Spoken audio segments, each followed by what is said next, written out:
Vamos a empezar con una oración.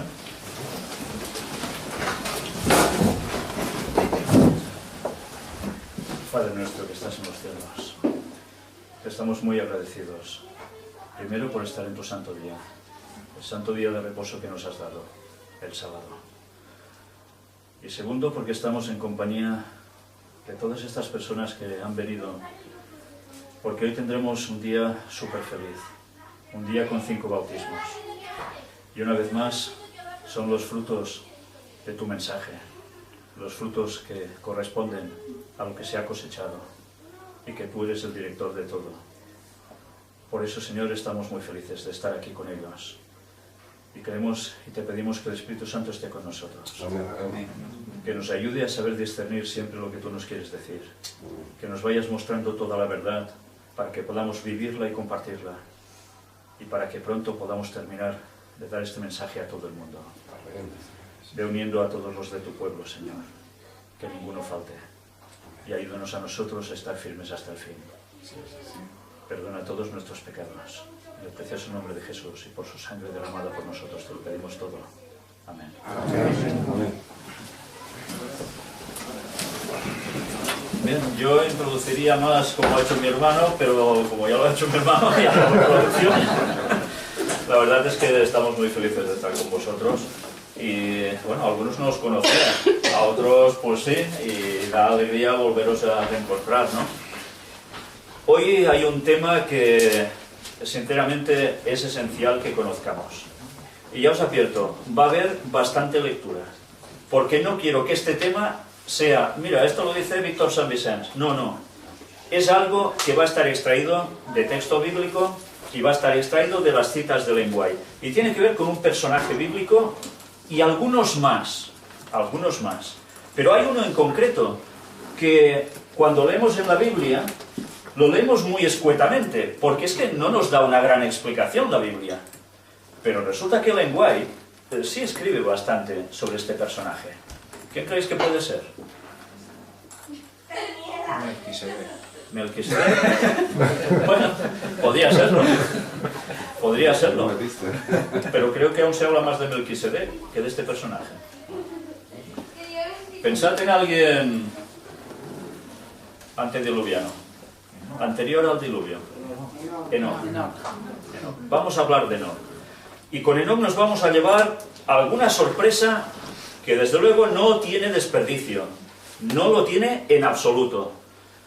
Y vamos a ver cómo Enoc va a tener algo que ver con todos nosotros, con todos, ¿eh? Primero de todo, vamos a introducir dónde aparece Enoc en la Biblia. Si tenéis Biblia, cogedla. Si queréis, claro. No forzamos a nadie. Y buscad, primero de todo, Génesis capítulo 5 y versículo 24. Bueno, si queréis vamos a leer un poquito antes, para que veamos de dónde sale este personaje en cuestión.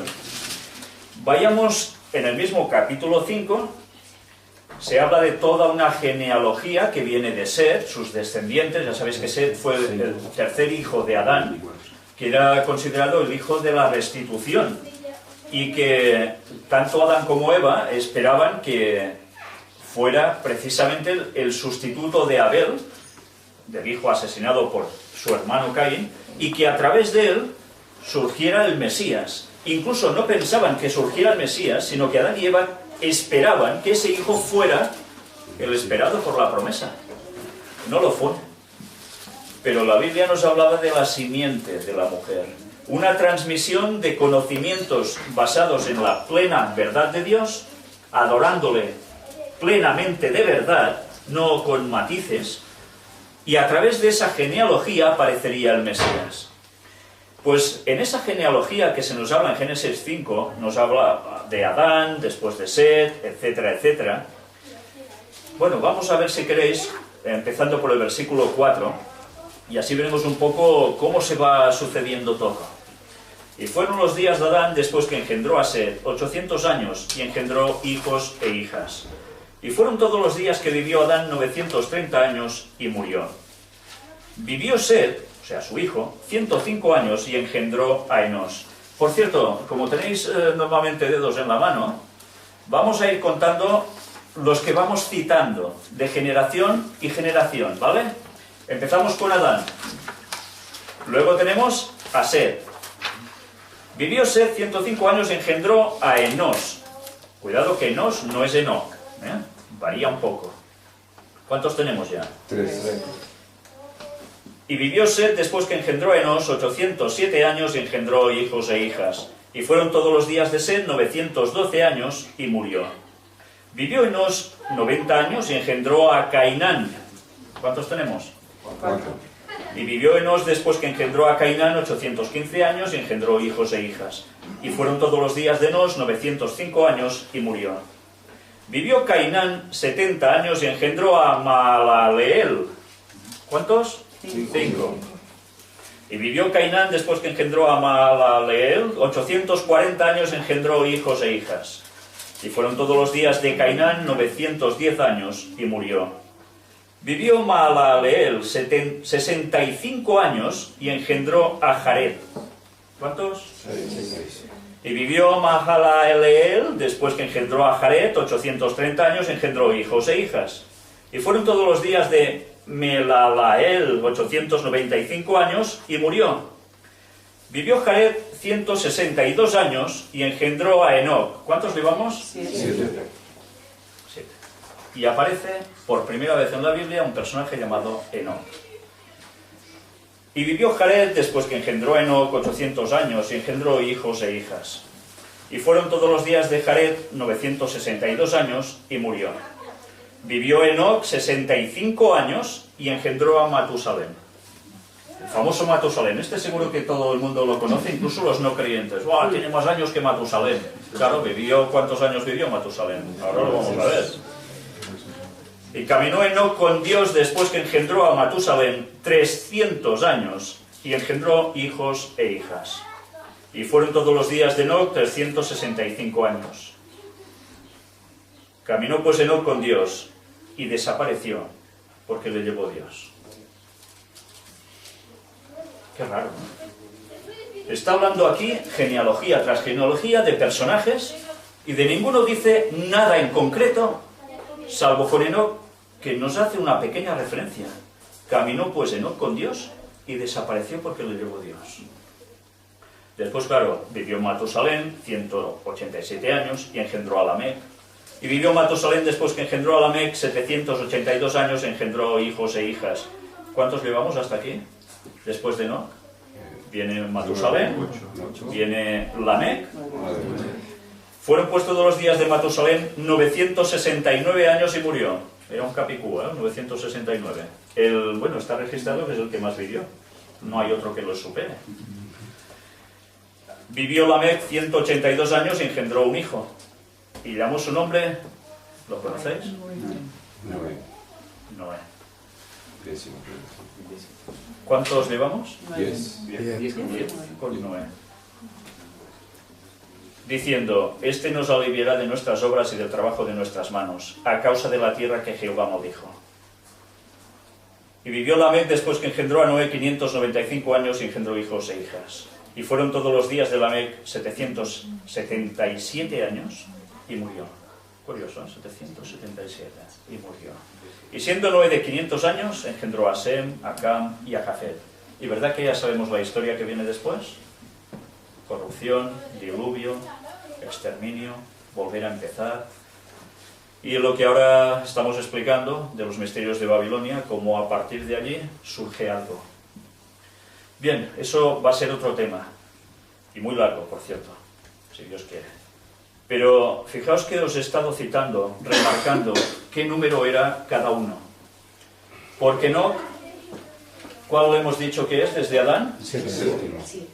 Es el 7, el séptimo. ¿Y el 10 quién es? Noé. Bueno, pues os he leído toda esta genealogía, que a veces cuando empecemos a leer cada año la Biblia, ¿no? Llegamos hasta aquí y decimos, qué paliza, ahora leerme toda la genealogía, esta vaya, casi me la salto. Pues no os la saltéis nunca. No os la saltéis nunca, porque cuando se dan nombres y números en la Biblia es por algo. Todo tiene su significado. Si lo conocemos, vamos a entender mucho más que si no lo sabemos. Y con esto nos vamos a centrar, porque es totalmente básico. Hasta aquí hemos visto a Enoc, que aparece séptimo desde Adán. Vemos que después aparece Noé y se acaba todo. El 7, ¿de qué es símbolo? Perfección. Sobre todo perfección. Y dice que Enoc caminó con Dios. ¿Y dónde se fue? ¿Asturias? Desapareció porque le llegó Dios. Bueno, pues de aquí desaparece ya del relato. No se cita más. Sorprende que llegue a pasar esto. Y pasa en el 7, con Enoc, que es perfección. Enoc se pudo ir con Dios, ¿por qué? Porque era como perfecto. Si Enoc no era el 7, no se iba con Dios. Si hubiese sido el 6 o 6 y medio, por decir algo, no se hubiese ido con Dios. Fuese el 9, tampoco. Fue en el 7. Las cosas no pasan porque sí. Dios tiene establecido cálculos precisos desde la eternidad que a nosotros se nos escapa y pone las personas adecuadas en el momento oportuno. Y llega el 10, que es Noé. Y el 10, que es esa plenitud, ese completo. Y como está completo un ciclo, ¿qué sucede? Pues que se acaba y empieza otro ciclo. ¿Y qué sucedió con Noé? ¿Se acaba el ciclo de qué? Del mundo. El mundo se pudrió, literalmente se pudrió. Se estaban haciendo cosas que no tocaban para nada y que no era voluntad divina. Y Dios dice, hasta aquí habéis llegado. Se cierra el círculo con el diluvio. Y después que vuelve a surgir otro nuevo periodo, post-diluvio. Y fijaos, es en el 10. No pasa en el 13 ni en el 24, no, justo ahí. 3 generaciones después. 3 generaciones después. El 3, fijaos que ha aparecido también con algo referente al propio Enoc. Tiene un hijo que, no sé si os habéis dado cuenta, ¿a qué edad tiene Enoc a su hijo, a Matusalén? 65 años. 65 años. ¿Y sabéis cuál es el significado del número 65 bíblicamente? No es solo un número en concreto, se tiene que desglosar por cifras individuales. 6 más 5 y da 11. Y el 11 es aprobado por ley divina. Por tanto, por ley divina, le es dado un hijo y le llama Matusalén. Justo cuando él tiene 65 años. Pero resulta que después de eso, caminó Enoc con Dios después que engendró a Matusalén 300 años. Y engendró hijos e hijas, y fueron todos los días de Enoc 365 años. A partir de allí, el 3 va asociado con Enoc. Y ya sabéis lo que hemos hablado tantísimas veces en conferencias y en predicaciones sobre el 3, que tiene que ver precisamente con el retorno de Cristo. No solo con al tercer día resucita Cristo, sino que también era el paralelismo de qué sucedería después en milenios de Cristo. Y es el retorno, en el 3. Bueno, pues todo esto nos debe hacer pensar un poco. Pero ahora os voy a hacer leer otro texto que diréis, ¿y esto a cuenta de qué viene? Vamos a retroceder un capítulo, Génesis 4. Y mira por dónde, ahora no vamos a ver la genealogía buena, sino la de otro personaje que no andó precisamente nada bien. Génesis 4 del 17 al 26. Y conoció Caín a su mujer, la cual concibió y dio a luz a Enoc. ¿Cómo? ¿Enoc? ¿Hay otro Enoc en la Biblia o es el mismo? No es el mismo, porque este viene de Caín, pero se llama Enoc. Y el otro que viene de Set, por genealogía también se llama Enoc. Y diréis, bueno, como se le quiso poner Pepe. Pues no, le puso Enoc por algo. Pero nosotros, como de hebreo vamos más bien flojillos, ¿no? No nos enteramos del significado de los nombres. Pero antes de entrar en eso, Vamos a seguir leyendo. Y a Enoc le nació Irad, e Irad engendró a Meujael, y Meujael engendró a Metusael, y Metusael engendró a Lamec, y Lamec tomó para sí 2 mujeres. El nombre de la una fue Ada y el nombre de la otra Zila. Aquí nace la primera persona que al cabo de un tiempo decide tener 2 mujeres. No se había registrado nunca esto. A partir de aquí sale alguien que dice, pues toma yo, polígamo. ¿Y qué sucede? Y Ada dio a luz a Jabal, el cual fue padre de los que habitan en tiendas y crían ganados. Fijaos cómo es curioso, porque la evolución no nos va diciendo, y lo que salió de tal lugar, de tal zona, se fue convirtiendo en no sé qué, y de ahí salieron unos artífices para esto y para lo otro. No, la Biblia sí nos lo dice. Nos da nombres, genealogías, para poderlas contabilizar incluso por años, y nos dice de dónde surgieron ciertas especialidades que aún están entre la humanidad. Y por algo nos lo dice, porque después todo esto va teniendo explicación. Este dice que fue padre de los que habitan en tiendas y crían ganados. Y el nombre de su hermano fue Jubal, el cual fue padre de todos los que tocan arpa y flauta. Curioso. ¿Se dedicaban a esto? Él fue el primero en tocar arpas y flautas. Y Zila también dio a luz a Tubal-Caín, artífice de toda obra de bronce y de hierro.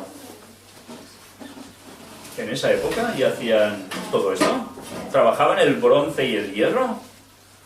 Pues bueno, muchas veces se están quedando con incógnitas. Porque cuando en la Biblia se habla que ya en esa época se trabajaba bronce y hierro, en otros lugares no terminan de saber cómo encajar esto. Dicen que esto es imposible. Pero cuando nosotros conocemos algo sobre el tema sociedades secretas, de dónde llegan a surgir, y ya vimos en uno de los últimos temas cómo precisamente las sociedades secretas ya provenían de antes del diluvio, ya podemos llegar a saber y concluir algunas cosas. Pero bien, esto es otro tema, porque fijaos que un tema nos puede llevar a tantos que nos hemos de ir terminando. Y Zila también dio a luz a Tubal-Caín, artífice de toda obra de bronce y de hierro, y la hermana de Tubal-Caín fue Naama. Y dijo Lamec a sus mujeres, Ada y Zila, oíd mi voz, mujeres de Lamec, escuchad mi dicho, que un varón mataré por mi herida y un joven por mi golpe. Si 7 veces será vengado Caín, Lamec en verdad 70 veces 7 lo será. Bueno, era el primer, ¿cómo le diríamos a este personaje? Chulo, ¿no? De la historia, que aparece registrado aquí. Si al otro tal y era mi antecesor, pues yo, bueno, mucho más que este. Pero utiliza también el 7, ¿os estáis dando cuenta? Para hacer referencia a algo. ¿Por qué? Porque también ellos, los impíos, conocían el significado de los números. No era porque sí. Y de todo esto va surgiendo algo que termina siendo un conocimiento que va a tener pueblo de Dios, pero que también van a tener otros que terminan siendo sociedades secretas. Pero sigamos. Y conoció de nuevo Adán a su mujer, la cual dio a luz un hijo y llamó su nombre Set. Porque Dios, dijo ella, me ha sustituido otro hijo en lugar de Abel, a quien mató Caín. Y a Set también le nació un hijo y llamó su nombre Enos. Entonces los hombres comenzaron a invocar el nombre de Jehová. Entonces empezaron a invocar el nombre de Jehová. Pues esto quiere decir que ya había estos que estaban invocando el nombre de Jehová, pero había los otros que ya estaban yendo por otros derroteros. Todo esto nos va a servir para algo, porque hemos visto que hay un Enoc bueno y un Enoc todo lo contrario. Está en un linaje que de bueno nada. Ya veremos después el porqué. Pero antes de esto, vamos a introducir otro texto. Vamos a Segunda de Reyes, capítulo 2, versículo 11. Luego veremos qué unión hay entre unos y otros. Ahora estamos cogiendo piezas del puzzle. O sea, que no perdáis la atención, porque deberéis estar a captar, Segunda de Reyes 2.11. Han pasado años, muchos años, ya post-diluvio. Y aconteció que yendo ellos y hablando, he aquí un carro de fuego con caballos de fuego apartó los dos, y Elías subió al cielo en un torbellino. Enoc caminó con Dios y desaparece. Elías, pasan años, aparece en la historia, y va un carro de fuego como un torbellino y se lo lleva al cielo. ¿No hay un paralelismo aquí entre uno y otro? Lo hay. Pero ahora iremos viendo aún más. Vamos a Lucas, capítulo 1. Fijaos que ahora ya estamos en tiempos de Jesús, en los Evangelios. Lucas, capítulo 1, vamos a leer algunos versículos, del 13 al 17. Y ahora entenderéis ya un poco más todo esto. Pero el ángel le dijo: Zacarías, no temas, porque tu oración ha sido oída, y tu mujer Elisabet te dará a luz un hijo y llamarás su nombre Juan. ¿Cómo se iba a llamar este niño? Juan. ¿Alguno de aquí se llama Juan? ¿No hay ningún Juan aquí? Bueno, pero todos conocéis a alguien que se llama Juan, ¿eh? ¿Qué sé? ¿Y sabéis el significado del nombre de Juan? ¿Os dais cuenta? A veces tenemos nombres y no sabemos. Bueno, porque el abuelo se llamaba así o el no sé quién. Pero en la Biblia esto no sucedía así. Se ponía un nombre por algo. Ese hombre, ese nombre, cumplía un objetivo sobre la misma persona. Y le dice: y tendrás gozo y alegría, y muchos se regocijarán de su nacimiento, porque será grande delante de Dios. No beberá vino ni sidra, y será lleno del Espíritu Santo, aún desde el vientre de su madre. Y hará que muchos de los hijos de Israel se conviertan al Señor Dios de ellos. ¿Cómo puede ser? ¿Los hijos de Israel se debían convertir al Señor Dios de ellos? ¿Pero que no eran el pueblo de Dios ya? Eran pueblo de Dios, ¿no? Pero en cambio se tenían que convertir. ¿Qué indica esto? Que eran por linaje pueblo de Dios, pero realmente espiritualmente eran pueblo de Dios. Pues no, se tenían que convertir. Y ahora nos dice: e irá delante de él con el espíritu y el poder, ¿de quién? De Elías, para hacer volver los corazones de los padres a los hijos y de los rebeldes a la prudencia de los justos, para preparar al Señor un pueblo bien dispuesto. Esta era la función de Juan el Bautista. Y venía con el espíritu ¿de quién? De alguien de hacía muchos años llamado Elías. ¿Y qué hizo Elías? ¿Preparó un pueblo bien dispuesto también? ¿O no? Vaya que se lo preparó, porque la limpieza que hizo entre los suyos fue asombrosa. ¿Y Juan el Bautista qué preparó? Preparó un pueblo. ¿Para quién? Para el Señor. ¿Y cómo lo preparó? ¿Quién iba a aparecer? Su primo, Jesús. Él preparó el terreno para que apareciera su primo, Jesús, y todo ese pueblo ya estaba preparado para el Señor. Esta era su función. Bueno, ya vemos que hay una relación entre Juan Bautista y Elías, evidentemente. Por eso se le conoce como el segundo Elías. No quiere decir que sea una reencarnación de Elías, no malinterpretemos, porque viene con ese mismo espíritu que Dios otorga, como otorgó a Elías. ¿Pero qué tiene que ver esto con Enoc? Bueno, hemos visto que Enoc y Elías también tienen una relación. Los dos ascienden, desaparecen. Bien, pues ahora nos vamos a centrar un poco en todo esto, porque va a ser esencial que conozcamos un poco el tema de los nombres. Antes os decía, hay dos Enocs. ¿Y por qué los dos se llamaron Enoc? ¿Qué quiere decir Enoc? ¿Os lo habéis planteado alguna vez? ¿Sí? Enseñando justicia. Pues mirad, vamos a ir directamente a las palabras en hebreo, porque nos darán unas vislumbres que desde luego no pueden dejarnos para nada indiferentes. Enoc en hebreo se escribe con K, J, este es el inicio, KJ, Anok, o sea, Hanok. ¿Vale? Y ya sabéis que si cogéis, por ejemplo, la concordancia Strong, donde aparecen las palabras en hebreo, y puedes ir a buscar sus orígenes, su significado, etc., hay toda una relación de palabras que empiezan, precisamente en este caso, con KJ, y todas nos llevan a una línea de pensamiento. Y eso sucede con, bueno, prácticamente todo el idioma hebreo, ya lo hemos mostrado muchas veces en conferencia. Y esto no sucede en nuestros idiomas, pero en hebreo sí. Y resulta que su nombre significa iniciado. ¿Quiénes son los iniciados? Ahora, ¿a quién se le dice es un iniciado? Antes hemos hablado de sociedades secretas, ¿eh? En la masonería. En las sociedades secretas, en la masonería y demás, los iniciados son alguien que conoce los misterios que se le transmiten. Estos son iniciados. Y claro, decimos, no, de la parte de Caín, pues resulta que, claro, estaban iniciados en algo que no era nada positivo. De ahí surgen las sociedades secretas. No vienen de pos del diluvio. Pos del diluvio alguien lo ha transmitido que ya estaba en el arca. No se inventó nada alguien de allí. Pero ¿y cómo se le puso este nombre a un siervo de Dios? ¿Era un iniciado? ¿Quién habla de misterios también en la Biblia y es de parte cristiana? ¿Lo recordáis?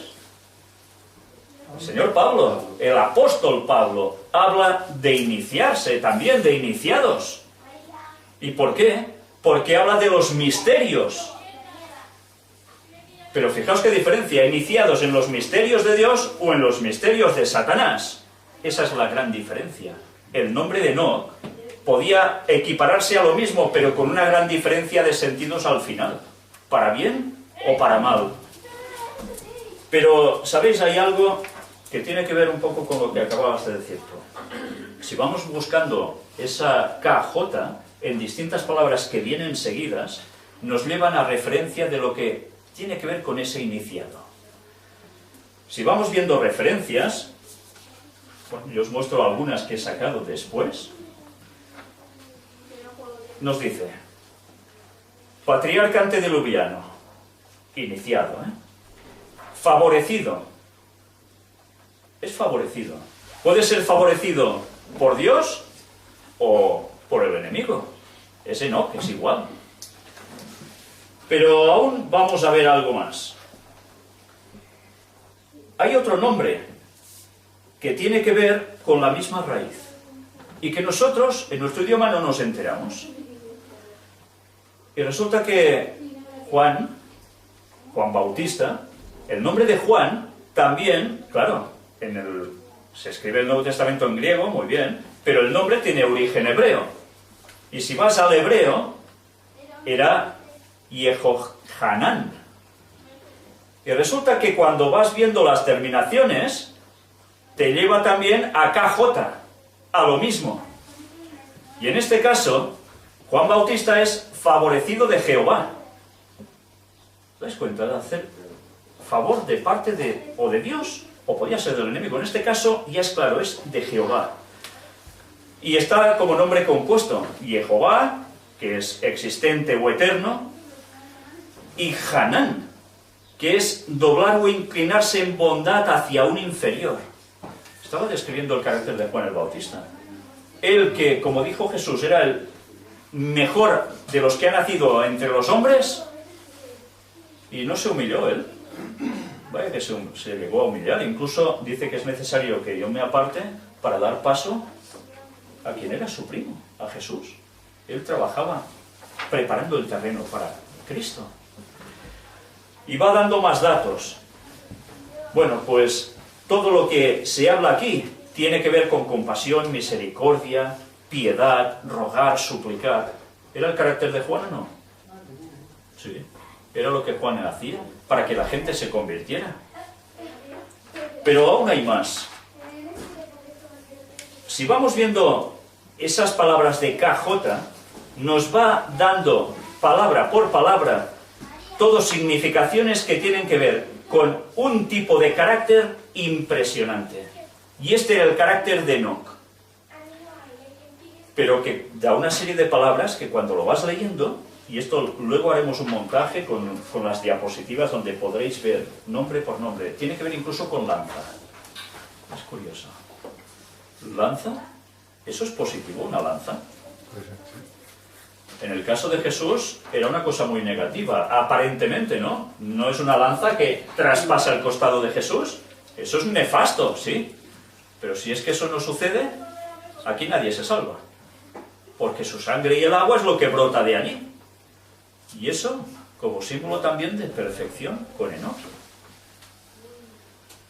Hay más, Hay más palabras que son realmente para leer. Lo vamos a ver en su momento cuando podamos mostrar esto, porque no quiero ahora leeros palabra por palabra, pero son una serie de nombres y palabras que realmente nos llevan a quedarnos alucinados, porque está describiendo el carácter de Enoc de un modo impresionante. Pero, ¿sabéis que Elías también tiene un significado? Yah es él, o Yahvé es Dios. Fijaos cómo toda la serie de nombres nos están llevando ¿a qué? A lo mejor de lo mejor. A entregarse directamente a Dios, a ser iniciado por Él, a crecer en todos los aspectos, a la perfección, y a trabajar para el Señor. Pues ahora no quiero que sean mis palabras, porque yo sé que por desgracia hay escritos que no estaban traducidos al español sobre Enoc, escritos por Ellen White. Pero, bueno, ha habido un señor que se ha dedicado a traducir, a veces automáticamente, pero aún se puede entender, escritos que tiene Ellen White que solo estaban en inglés y que ahora podemos tenerlo a nuestra mano. Y nos va a dar una vislumbre de Enoc que tiene que ver con Juan Bautista, con Elías, pero atención, porque nos vamos a llevar unas sorpresas tremendas, porque va a ir mucho más allá de esto. Primero de todo, os hago un título: 120 años y llegaría a su fin. ¿Qué es esto? ¿Suena de algo? 120 años y llegaría a su fin. El diluvio, ¿no? Mirad qué escribe sobre esto. Con todo y eso el mundo entero no era corrupto. Había algunos testigos fieles para Dios: Matusalén, Enoc, Noé, y muchos otros trabajaron para guardar vivo en la tierra el conocimiento del Dios verdadero y para aquietar la marea del mal moral. O sea, el mal moral no es de ahora, ya era antes del diluvio. Y fijaos por dónde nos está poniendo en ese momento antediluviano. Y nos habla ya de esta serie de personajes que trabajaron para dar el conocimiento del Dios verdadero. ¿Esto qué quiere decir? Que si trabajaban para dar el conocimiento del Dios verdadero es que había otro conocimiento que no era del Dios verdadero. Otros iniciados, ¿entendéis?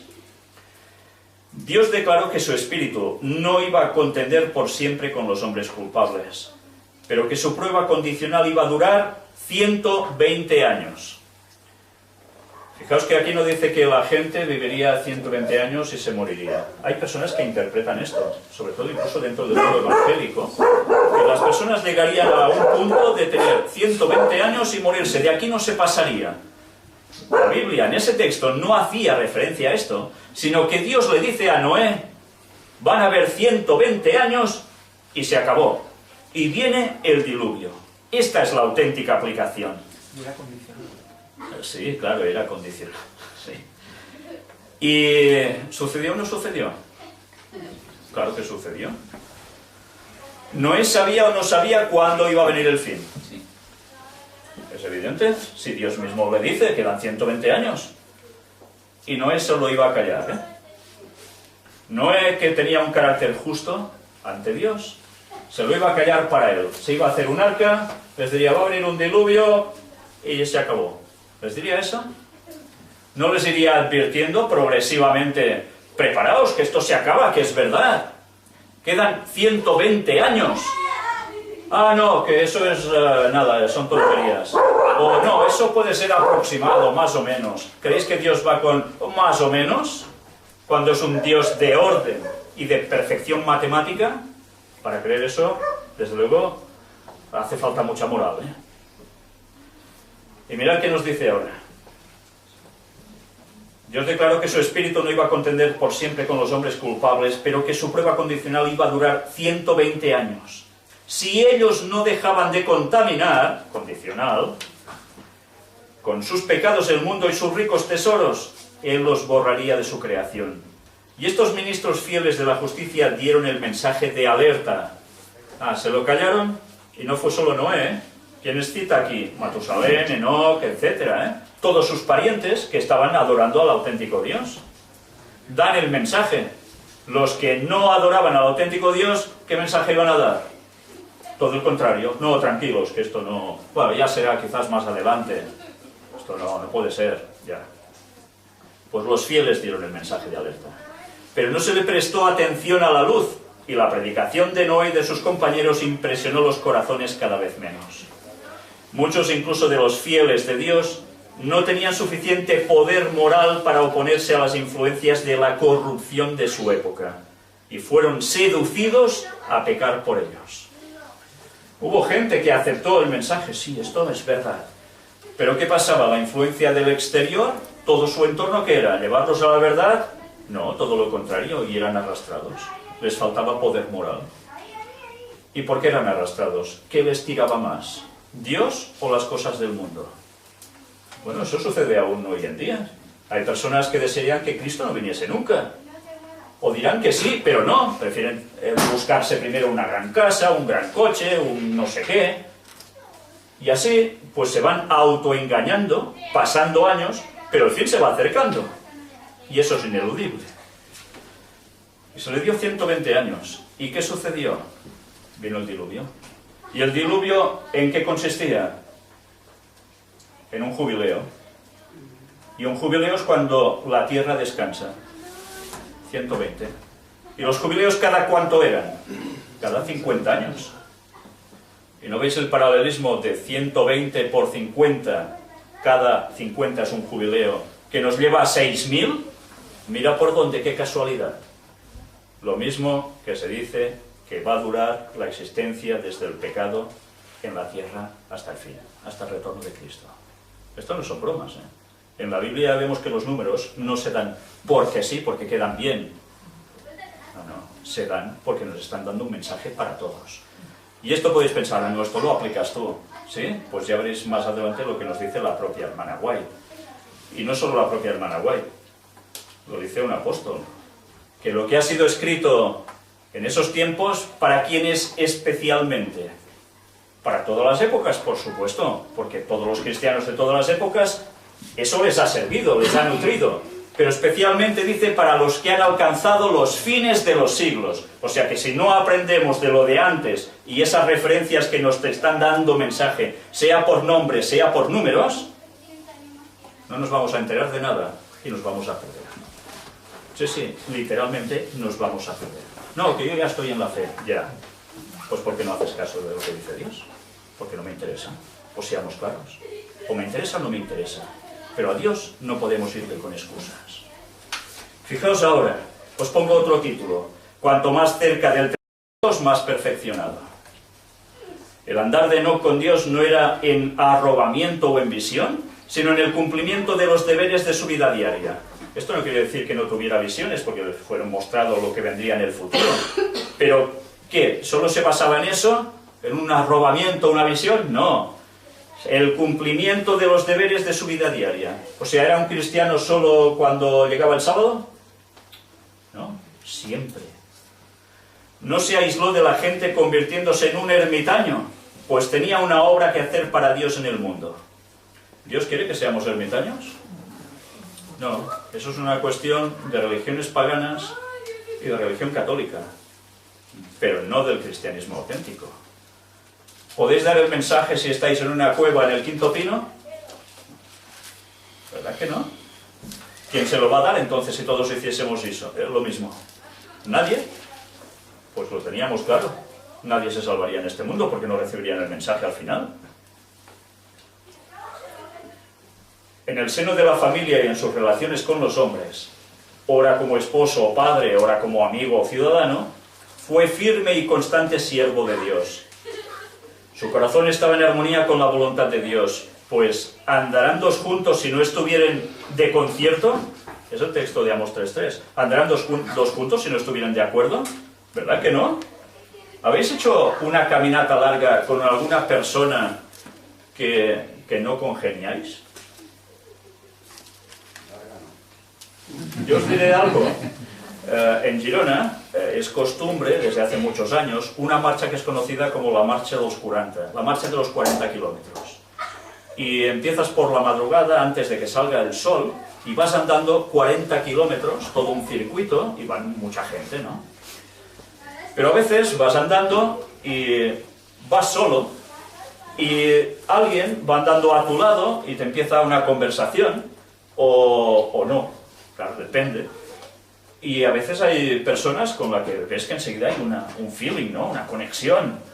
Pero hay otras personas que, bueno, tienen otro tipo de pensamiento, por decirlo de un modo suave, y dicen unas cosas que tú dices, ¿qué está diciendo? ¿Qué hago yo aquí al lado de esta persona?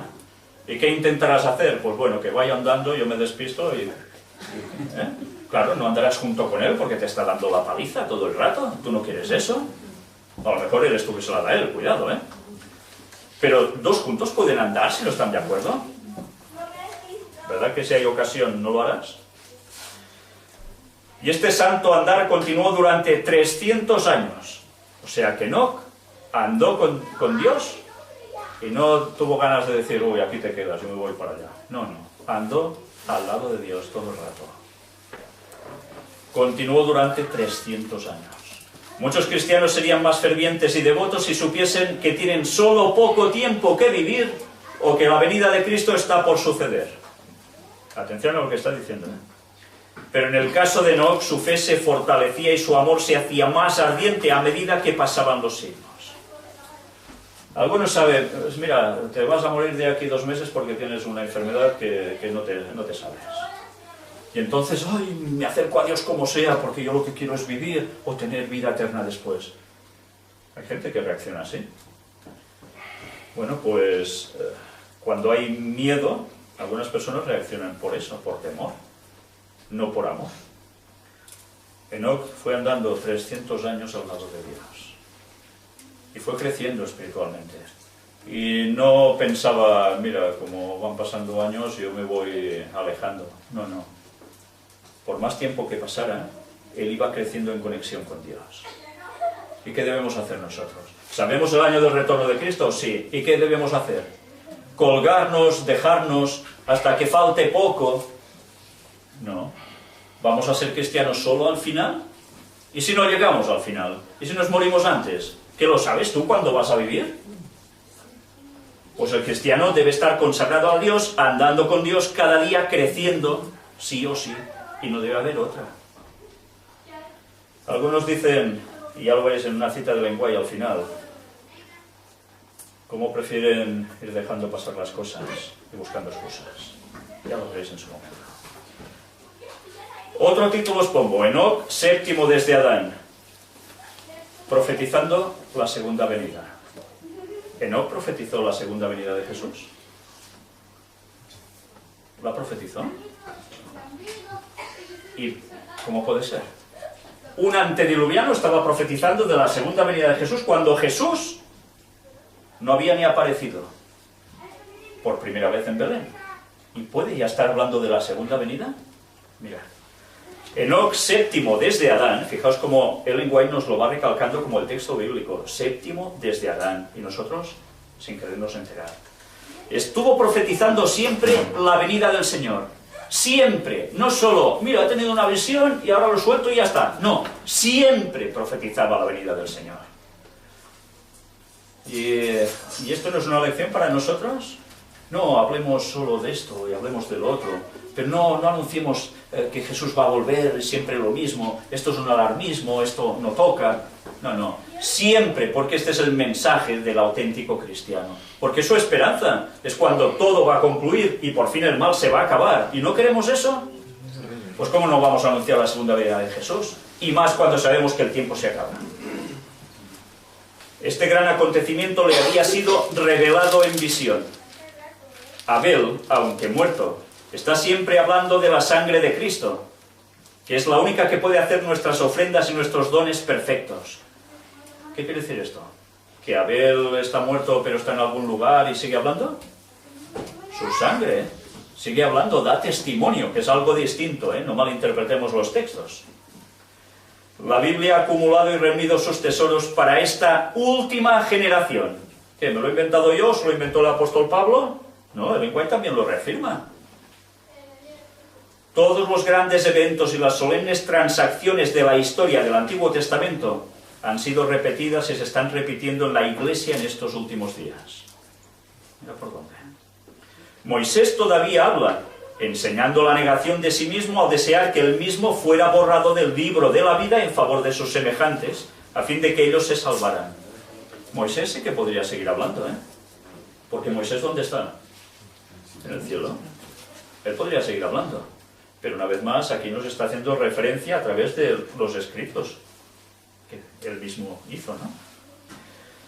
David encabeza el acto de intercesión de la Iglesia a favor de la salvación de almas hasta los confines de la tierra. Los profetas todavía testifican de los sufrimientos de Cristo y de la gloria que debía seguir. Allí todas las verdades acumuladas se nos presentan con fuerza para que aprovechemos sus enseñanzas. Estamos bajo la influencia de todas ellas. ¿Qué clase de personas debemos ser nosotros, a quienes ha sido dada toda esta rica luz como herencia? Aplicaos esto a cada uno de vosotros, ¿eh? Al concentrarse toda la influencia del pasado con una luz nueva y acrecentada del presente, a todos los que la siguen se les da un poder intensificado. A todos se les da ese poder intensificado. Su fe aumentará y se pondrá en ejercicio en el tiempo presente, despertando una energía y un fervor intensamente ampliado, y en base a una dependencia de Dios y de su poder, llenarán el mundo y enviarán la luz del sol de justicia hasta los confines de la tierra. ¿Quién va a dar el mensaje? Pues el pueblo de Dios auténtico. Y van a llevar el mensaje hasta los confines de la tierra. Lo harán todo por eso. Dios ha enriquecido el mundo en estos días finales en proporción al aumento de la impiedad. Si sus hijos solo echaran mano de su don inapreciable y vincularan todo su interés con el Señor, no debe haber ídolos acariciados, y no necesitamos temer lo que vendrá, sino encomendar el cuidado de nuestras almas a Dios como a un Creador fiel. Él guardará lo que se encomiende a su cuidado. Uy, es que va a venir una persecución, uy, qué miedo, uy, qué no sé qué. Gracia no hace, ¿verdad? Saber que los tiempos se acaban y que va a haber la peor persecución de la historia religiosa sobre el pueblo de Dios, ¿os hace gracia? A mí ninguna. Pero va a pasar. ¿Pero debemos estar angustiados todo el rato pensando en eso? No. Debemos tener una labor por delante que es lo primordial, pase lo que pase. Y el Señor ya nos va a ayudar en esos malos tragos de esta vida que nos esperan. Quizás algunos tampoco llegamos a eso, vete a saber si nos morimos antes también, ¿no? A veces los problemas nos los ponemos enseguida ya y están en un futuro. No toca. Cada día basta su propio mal. Bueno, pues, ¿os habéis fijado que Enoc, séptimo desde Adán, profetiza la segunda venida de Cristo? Séptimo desde Adán. El 7. ¿Qué va a suceder en el 7? 6.000 años de historia desde la entrada del pecado. ¿Y después qué sucede? El milenio. Y por tanto, ¿qué hay que estar haciendo ahora? Pues predicar lo mismo. Porque nos toca hasta por años, por cómputos. Ahora vamos a ver sobre Enoc y Juan el Bautista. La experiencia de Enoc y de Juan el Bautista representa lo que debiera ser la nuestra. Y a veces podemos decir, ¿y yo qué tengo que ver con Juan el Bautista? No, claro, él preparó el terreno de Jesús. Cuidado, está registrado por algo, ¿eh? Debemos estudiar mucho más de lo que lo hacemos las vidas de estos hombres. Aquel que fue trasladado al cielo sin ver la muerte. ¿Y quién era este? Enoc. Y aquel que antes del primer advenimiento de Cristo fue llamado a preparar el camino del Señor y aderezar calzada para él. ¿Quién era este? Juan Bautista. Acerca de Enoc fue escrito que vivió 65 años y engendró un hijo. Después de lo cual anduvo con Dios 300 años. Fijaos siempre los números, ¿eh? Durante aquellos primeros años Enoc había amado y temido a Dios y guardado sus mandamientos. Después del nacimiento de su primer hijo, alcanzó una experiencia más elevada. Fue atraído en relación más íntima con Dios. Al notar el amor del niño por su padre, su sencilla confianza en la protección de él, al sentir la profunda y anhelante ternura de su corazón hacia aquel hijo primogénito, aprendió una preciosa lección del prodigioso amor de Dios hacia el hombre en el don de su Hijo y la confianza que los hijos de Dios pueden depositar en su Padre Celestial. Os ha sucedido esto de que, bueno, ¿cuántos de aquí sois padres? Muchos, ¿eh? Y cuando habéis tenido un hijo, ¿habéis sentido esta misma experiencia? Como sintió Enoc, que esto le transmitía una correspondencia. Mira al niño cómo quiere que yo esté por él, que lo ame. ¿Y qué provoca eso en ti? Amor, ¿no? Es recíproco. Y Enoc no se quedaba con eso y ya está. Enoc esto lo aplicó a su vida espiritual y la misma relación que él debería tener con el Padre. Y eso es lo que nosotros debemos sentir. A él, tener un hijo, le sirvió para crecer espiritualmente como nunca. Y será que ya no estaba alto en creencia. El amor infinito, insondable de Dios por Cristo vino a ser el tema de sus meditaciones día y noche.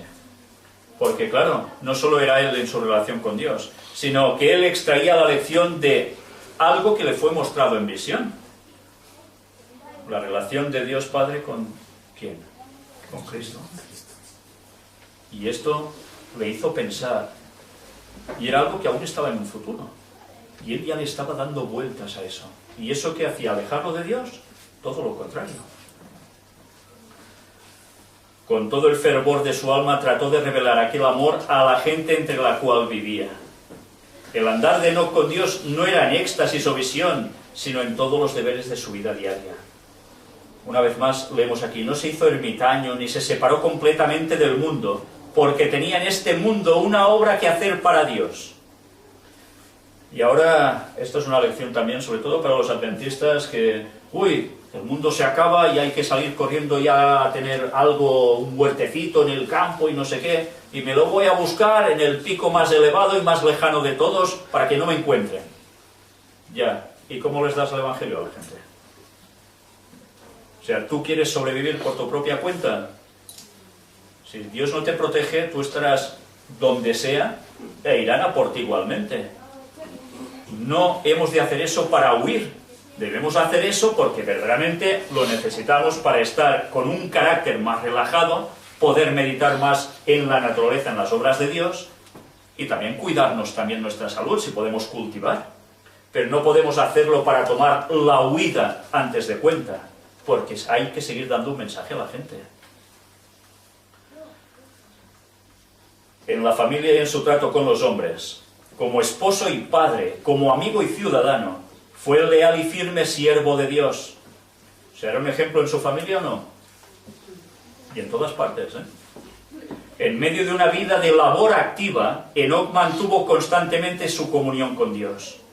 Cuanto mayores y más apremiantes eran sus labores, tanto más constantes y fervientes eran sus oraciones. ¿Pasa eso con nosotros? ¿O el trabajo se nos come y ya no tenemos tiempo ni de orar? Cómo marcaba sus pautas, ¿eh? Él seguía excluyéndose de toda sociedad en ciertos periodos. En ciertos periodos se alejaba de toda sociedad. ¿Pero qué hacía? Después de permanecer por un tiempo entre la gente, trabajando para beneficiarla por su instrucción y ejemplo, se retiraba para pasar un tiempo en la soledad, con hambre y sed de aquel conocimiento divino que solo Dios puede impartir. Iniciarlo. Es lo que hacía. Se pasaba entre la gente su tiempo, predicaba, claro que sí, con su boca, pero también con lo que hacía, con su ejemplo.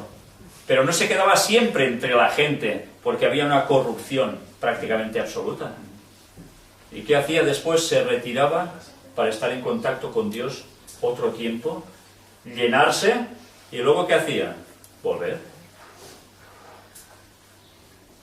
Al comulgar así con Dios, Enoc llegó a reflejar más y más la imagen divina. Su rostro irradiaba una santa luz, la luz que brilla en el rostro de Jesús. Al terminar estos periodos de comunión divina, hasta los impíos contemplaban con reverente temor el sello que el cielo había puesto sobre su rostro. Al serle presentadas las escenas del futuro, Enoc se hizo predicador de la justicia, para dar el mensaje de Dios a todos los que quisieran oír las palabras de amonestación. Él no iba a callar, él iba a darles amonestación. En la tierra donde Caín había tratado de huir de la presencia divina, el profeta de Dios dio a conocer las maravillosas escenas que habían pasado ante su visión. Qué interesante, ¿eh? En el lugar donde Caín estaba o había trabajado para el mal, él estaba allí para trabajar para el bien. He aquí, declaraba, el Señor es venido con sus santos millares a hacer juicio contra todos y a convencer a todos los impíos de entre ellos tocante a todas sus obras de impiedad. En otras palabras, aquí es un lenguaje quizás un poco más arcaico, pero él declara, en la epístola de Santiago se registran las palabras de Enoc. He aquí vino el Señor con sus santas decenas de millares para hacer juicio y justicia en la tierra. ¿Y eso? Él en visión había visto la segunda venida de Jesús. Y él ya daba algo del futuro como un hecho del pasado. ¿Cómo puede ser eso? Pues porque era profeta. Y él lo que ha visto para un futuro ya lo ha vivido como si ya hubiese pasado. Por eso lo describe así. Por eso, si ya él nos dice todo esto, nosotros diremos, no, el Señor no va a venir. Enoc alucinaba pepinos. ¿Vamos a decir eso? Cuando todo nos está llevando precisamente al pronto retorno de Cristo. He aquí declaraba, el Señor es venido. ¿Y quiénes son esos santos millares? Son los ángeles. El cielo se va a quedar vacío porque vendrá ¿quién? A buscarnos. No vendrá nadie desde Marte, ¿eh? No. Vendrá el Señor. ¿Quién es? El Cordero, Cristo. Pero en otros textos nos dice que no viene solo. Viene también el que está sentado en el trono. ¿Y quién es? El Padre. Y todos los ángeles del cielo. El cielo se queda vacío para venir a buscarnos. Y esa esperanza que va a suceder en pocos años, que todos sabemos que se va a cumplir sí o sí, porque toda la palabra de Dios vemos su cumplimiento perfecto, aunque haya tantos detractores que quieran buscarse las 1001 para no reconocerlo. Sabiendo que esto viene tan pronto, vamos a estar haciendo el tonto y no nos vamos a entregar de verdad al Señor para dar el mensaje al resto del mundo. Y cuidado, cuando digo el resto del mundo, no estoy hablando solo de la gente que desconoce todo esto, sino incluso dentro de los hermanos adventistas, que creen, como su nombre indica, adventistas, de esperar el advenimiento de Cristo, la segunda venida, pero que no quieren saber cuándo va a ser eso. Pues también a ellos hay que dar ese mensaje. A medida que transcurría año tras año, más y más caudalosa se volvía la corriente de la culpabilidad humana. Más y más sombríos eran los nubarrones del juicio divino que se amontonaban. Sin embargo, Enoc, el testigo de la fe, proseguía su camino, amonestando, intercediendo y enseñando, esforzándose por rechazar el flujo de culpabilidad y detener los rayos de la venganza. ¿Y por qué lo hacía esto? Por amor. Los hombres de aquella generación se burlaban de la locura de aquel que no trataba de allegar oro, plata ni amontonar posesiones en esta tierra. A Enoc esto le importaba un bledo, todas las posesiones materiales. Él lo que le importaba era dar el mensaje como fuera. Y la gente cómo se lo tomaba. Este está loco, en vez de intentar acumular aquí para... No lo concebían.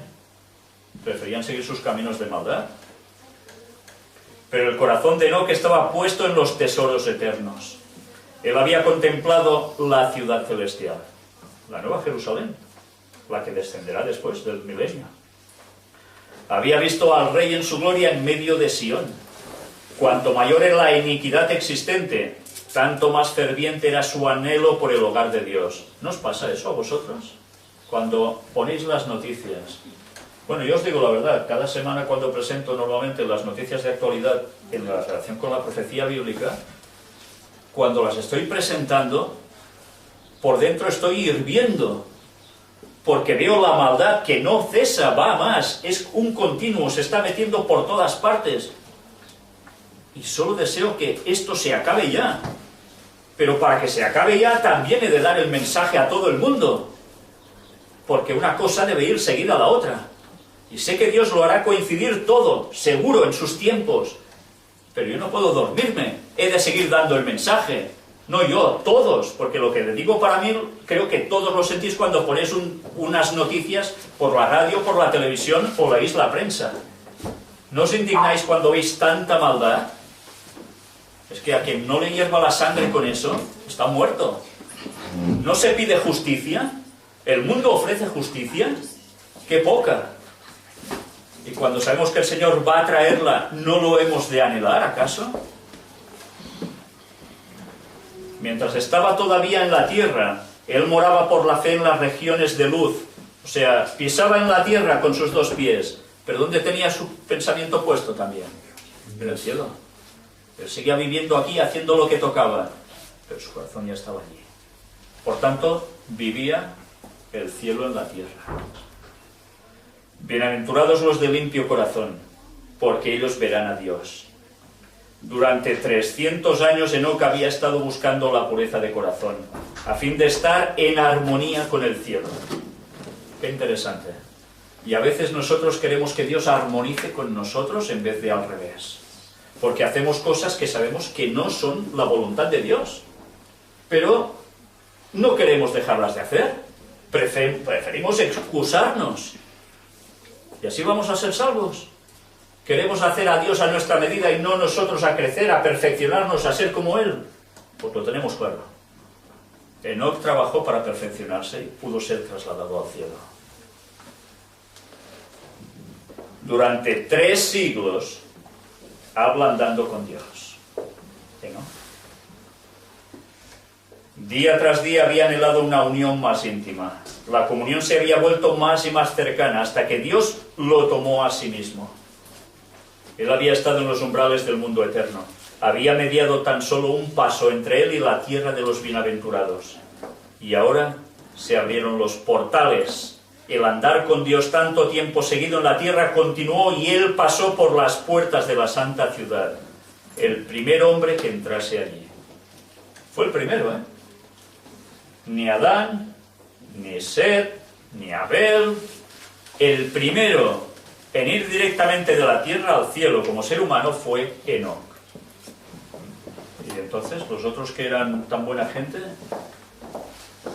pues se quedaron aquí, muertos. No fueron trasladados al cielo aún. Él fue el primero.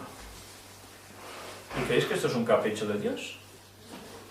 ¿O Dios con esto nos quería también decir algo a nosotros? Ya veremos qué nos quiere decir. Por la fe Enoc fue traspuesto para no ver muerte. Antes que fuese traspuesto tuvo testimonio de haber agradado a Dios. Dios nos llama a una comunión tal. Como fue la de Enoc, debe ser la santidad de carácter de aquellos que serán redimidos de entre los hombres en la venida del Señor. Y ahora cuando lees esto dices, ¿cuántos millones de gente habrán así? Que Cristo vendrá y los va a encontrar con un carácter tan impresionante como el de Enoc. Pues va a encontrar a algunos, va a encontrarlos. Y algunos van a llegar a ese tipo de perfección prácticamente, pero van a ser muertos antes. Van a ser asesinados. Incluso algunos podrán morir por circunstancias naturales, o de guerra, o tantas cosas más. Pero va a haber un grupo que no. Un grupo que va a reflejar el mismo carácter que tenía, ¿no? ¿Y qué creéis que va a pasar con ellos? Ya lo veremos. Aquí viene. Os digo el título que le he puesto yo, Enoc y los 144.000.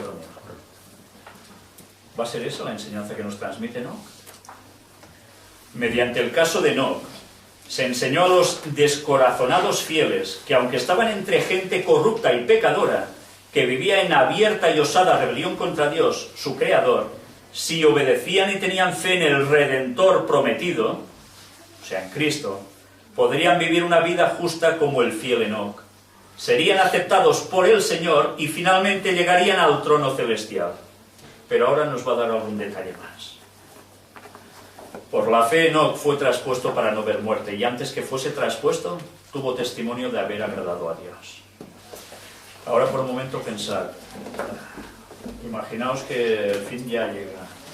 ¿Se podrá decir de nosotros que tuvo testimonio de haber agradado a Dios? para pensar, ¿eh? Porque si no tienes testimonio de haber agradado a Dios, allí no vas. En medio de un mundo condenado a la destrucción por su iniquidad, Enoc pasó su vida en tan íntima comunión con Dios que no se le permitió caer bajo el poder de la muerte. Y a otros sí, a él no. Imaginaos qué comunión tenía con Dios, que no se le permite morir. El piadoso carácter de este profeta representa el estado de santidad que deben alcanzar todos los que serán comprados de entre la tierra, o de entre los de la tierra. Apocalipsis 14:13. Este texto, Apocalipsis 14:13, nos está indicando a un tipo de gente que conseguirá una santidad justo antes del retorno de Cristo. ¿Quiénes van a ser estos? Comprados de entre de la tierra en el tiempo de la segunda venida de Cristo. En ese entonces, así como en el mundo antediluviano, prevalecerá la iniquidad. Fijaos, la historia se repite, no hay nada nuevo bajo el sol. Bueno, Salomón fue muy claro al respecto. Si antes había corrupción, ¿qué iba a haber al fin del tiempo? Si Jesús mismo los dijo, como en los días de Noé y como en los días de Sodoma y Gomorra, así serán los días de la venida del Hijo del Hombre. Se va a repetir la historia, la gente comete lo mismo, hace lo mismo y no quiere cambiar. Llegó a un extremo, Dios intervino. ¿Cómo acabó Sodoma y Gomorra? ¿No tenemos nosotros aún gotas de azufre que cayeron allí? Fue fulminado. ¿Y no tenemos también parte de la madera del arca de Noé que trajimos de allí? ¿Cómo terminó el mundo por haber llegado a un máximo de corrupción? En diluvio, juicio divino, tuvo que poner orden, porque si no, era autodestrucción definitiva.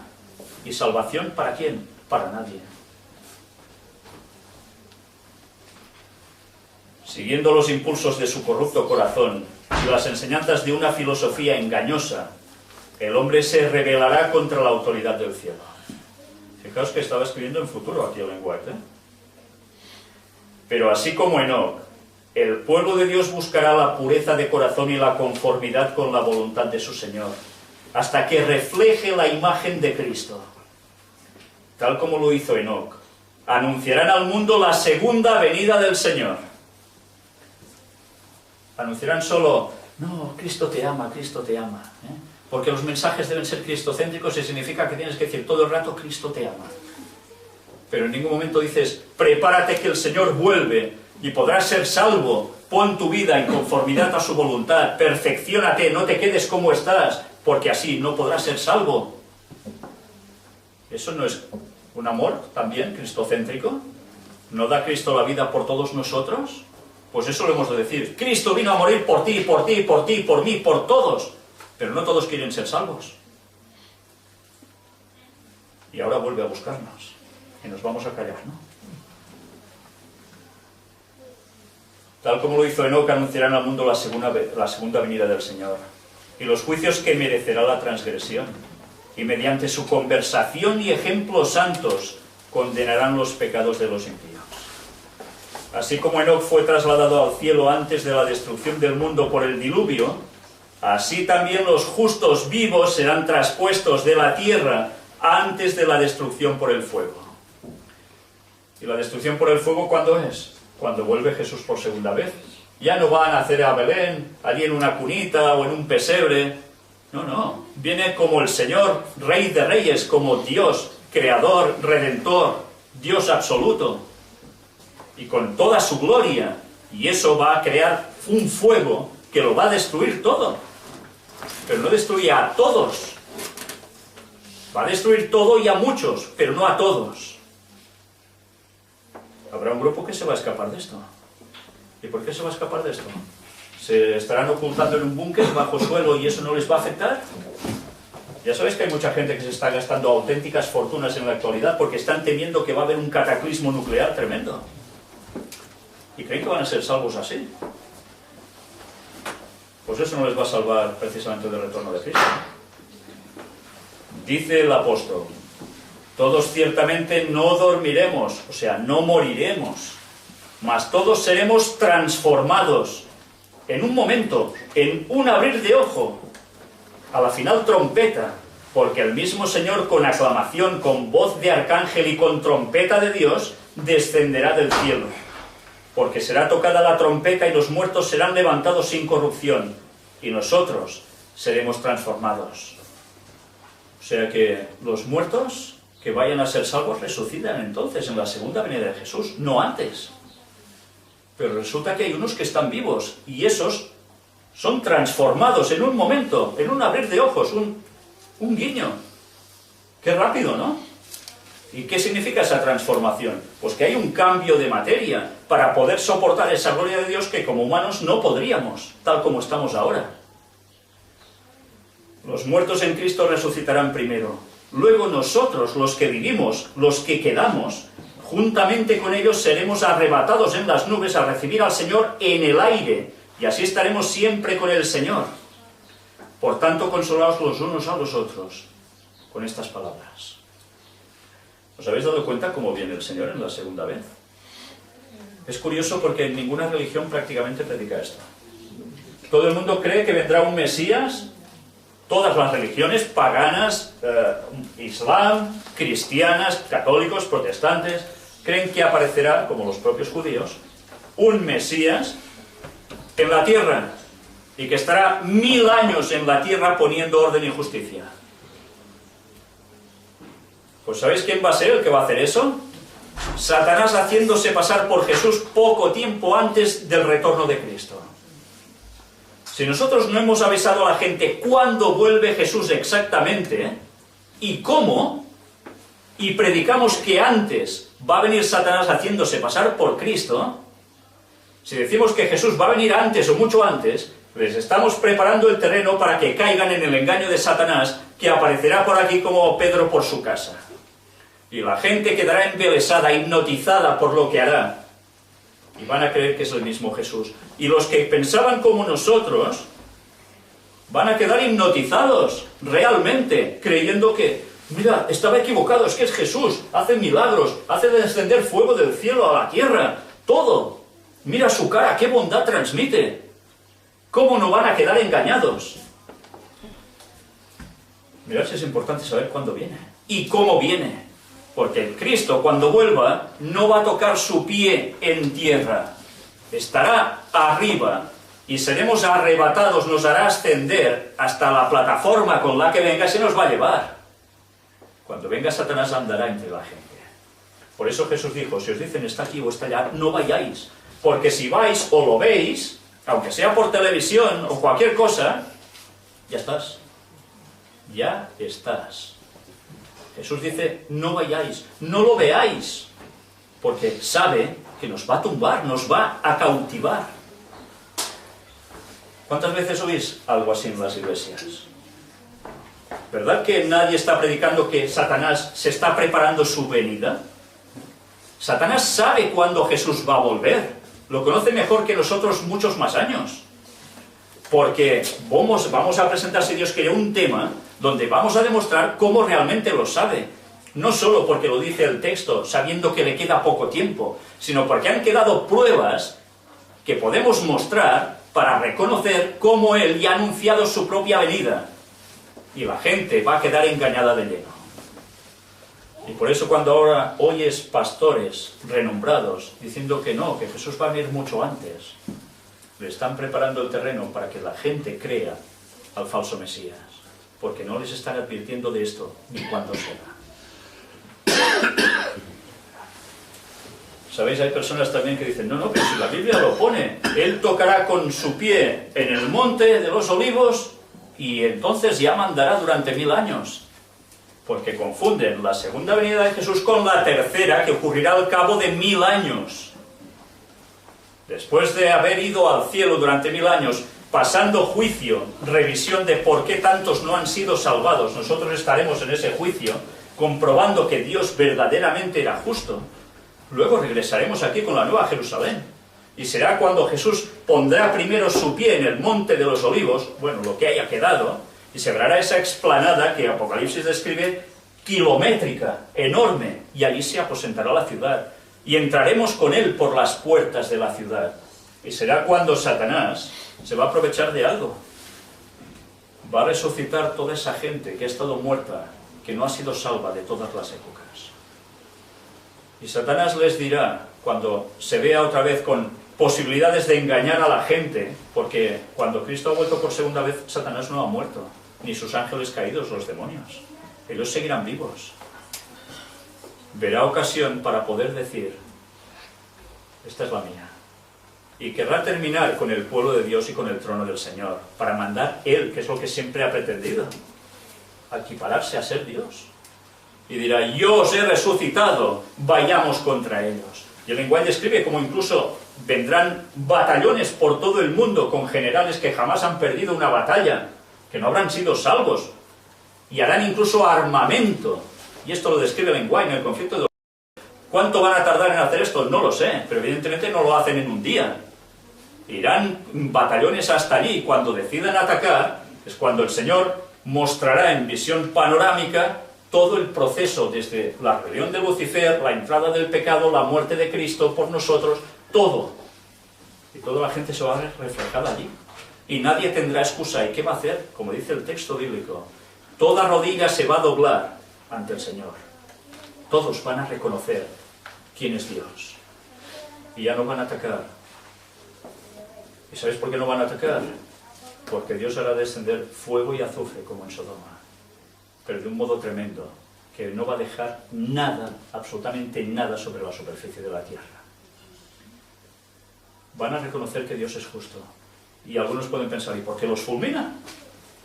Porque lo reconocerán, pero su corazón no habrá cambiado, ni querrá cambiar. Porque si hubiesen querido cambiar ya lo hubiesen hecho. Y allí el Espíritu Santo ya no trabajará en ningún corazón. Y así van a ser muertos. ¿Queremos ser de los que van a ser salvos o de los que se van a perder? Creo que la decisión es obvia, ¿no? Pero para ser salvos debemos estar buscando el carácter como lo tuvo Enoc. Y aún hay más. Enoc, que se apartó del mundo y dedicó mucho tiempo a la oración y a la comunión con Dios, representa a los fieles de los últimos días que se apartarán del mundo. La injusticia prevalecerá en proporción terrible sobre la tierra. Los hombres se entregarán a toda imaginación de sus corrompidos corazones para llevar a cabo su filosofía engañosa y su rebeldía contra la autoridad del cielo. Autoengañándose, no, si lo que hago es bueno, no pasa nada. Es Dios que está equivocado. O es que se interpreta mal la Biblia. No sé. El pueblo de Dios se apartará de las costumbres injustas de los que lo rodean y buscará la pureza de pensamiento y santa conformidad con la voluntad divina, hasta que su excelsa imagen se refleje en él. Como Enoc, se estarán preparando para la traslación al cielo. ¿Nos estamos preparando para eso? Cristo vuelve en 2031. ¿Nos estamos preparando para eso? Si nos morimos antes, ¿nos estamos preparando para eso? Mientras se esfuerzan por instruir y amonestar al mundo, no se amoldarán al espíritu las costumbres de los incrédulos, sino que los condenarán mediante su santa manera de vivir y su ejemplo piadoso. No irán a los que están yendo contra la voluntad divina y van a pegar bofetadas y tiros y pedradas a los demás, y contentos que se van a perder. Todo lo contrario, con su ejemplo dirán las cosas como son, harán las cosas que deben hacer, y los otros tendrán que pensar, y se darán cuenta que un cristiano nada tiene que ver con el resto del mundo. Hay una gran diferencia. ¿No veía la gente impía la diferencia entre Jesús y el resto de la población? Pues debe ver lo mismo en nosotros. ¿Lo va a ver? La traslación de Enoc poco antes de la destrucción del mundo, por medio del diluvio, representa la traslación de todos los justos que vivirán en la tierra antes de la destrucción de ésta por medio del fuego. Los santos serán glorificados en presencia de los que los odiaron por su leal obediencia a los justos mandamientos de Dios. ¿Quiénes son estos? Tienen un número, ¿lo sabéis? Los 144.000. Son las personas que van a quedar vivas teniendo el mismo carácter que Enoc. Por eso serán trasladados al cielo sin ver la muerte. Los 144.000 literales, no simbólicos. Por desgracia, mucha gente ha pensado que eran simbólicos, porque a muchos nos enseñaron eso. Pero hay alguna cita de lenguaje que es rotundamente clara. Y no solo eso, sino que además debemos conocer una vez más los números. 144.000. Hala, pongámonos a sumar numeritos. 1 más 4, 5. Más 4, 9. Más 0, más 0, más 0, da 9. ¿Y 9 qué significa? Juicio. Por tanto, los 144.000 ya estén simbolizando el juicio de Dios. Y ellos van a ser aprobados como salvos, y los otros no. Los 144.000 no es un número al azar puesto por Dios. Es en sí mismo, cada uno de ellos componiendo esos 144.000, la representación gráfica ante todo el mundo que Dios va a hacer justicia y que va a salvar a los suyos. ¿Por qué creéis que se escribió la historia de Enoc? ¿Por qué creéis que se escribe que se fue al cielo sin ver la muerte? Porque es para nosotros, para los que hemos alcanzado los fines de los días, para que nos pongamos a tener el carácter de Enoc y nos demos cuenta que podemos ser y debemos trabajar al menos para eso, si no lo llegamos a ser, porque Dios igual nos pone en la tumba antes, que seamos como el mismo Enoc. Y nos está diciendo, tú puedes ser de los 144.000. Tú puedes irte de aquí sin ver la muerte. Van a ser privilegiados. Y sabéis, los 144.000 son los que estarán siempre yendo con Cristo por la eternidad, vaya donde vaya. No solo en este mundo, también por el resto de mundos habitados que hay en el universo. ¿No es un privilegio estar cerca de Jesús? Si alguna vez habéis estado viendo a Jesús, os aseguro que nada, ni nadie os sacará eso de la cabeza nunca y queréis estar con Él. El título, último, no hay excusa. Cuán egoísta fue la expresión de que viviría una vida diferente si supiera que el Señor vendría en 10 años. Enoc caminó con Dios 300 años.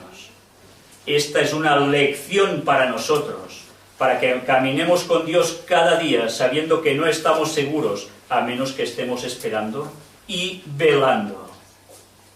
Esperando y velando, estando atentos. Velando por lo que acontece y velando también por nosotros mismos para no caer. Y esto nos tiene que unir en íntima comunión con Dios. Enoc caminó con Dios 300 años. El 3, una vez más. El tercer milenio, vamos a caminar con Dios, como esos 144.000, si quiere que seamos de Dios, y nos vamos a ir con Él. ¿No tenéis ganas de eso? Amén. Pues esta es la lección de Enoc, una lección que no debemos olvidar nunca, y que debe hacernos plantear que esto se acaba, y no hay excusa que valga. Ya nos toca ponernos en sintonía con Dios. Ya nos toca avisar a adventistas y no adventistas, a todo el mundo, que Cristo vuelve. Pero debemos ser un ejemplo de verdad. Porque si decimos mucho y hacemos cosas contrarias, vaya ejemplo. Vamos a echar por tierra la verdad por culpa nuestra. Es una gran responsabilidad, pero Dios va a ayudarnos si nos ponemos con Él. Que el Señor nos ayude a trabajar para ser de los 144.000. Y si es su voluntad, lo seremos. Pero pongámonos a ella. Que Dios os bendiga. Amén. Vamos a concluir con la oración.